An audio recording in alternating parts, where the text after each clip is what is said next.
The oldest surviving female pilot who flew in the Second World War has died at the age of 101. Mary Ellis joined the Air Transport Auxiliary in 1941 and spent the war flying 76 different types of plane, delivering them for the front line.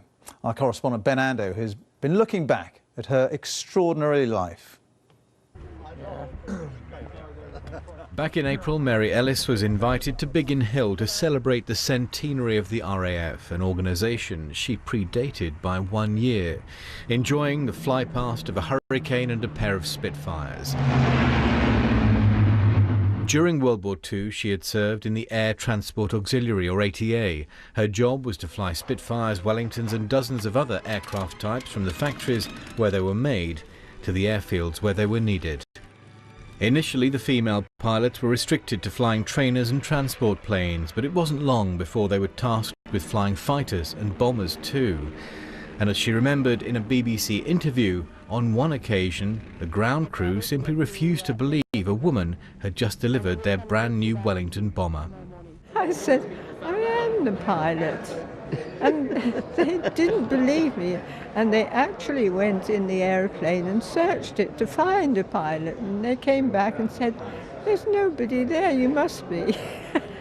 The female ATA pilots were also the first women to receive from the British government the same pay as men for doing the same job.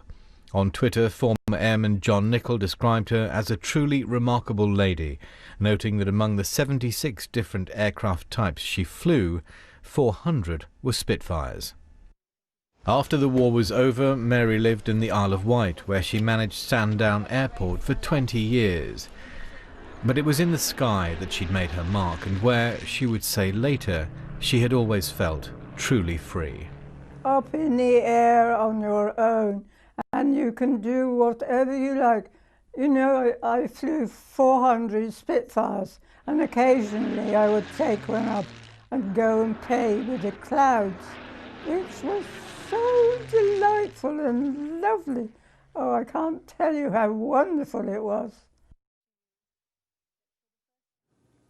The remarkable life of Mary Ellis, who has died at the age of 101.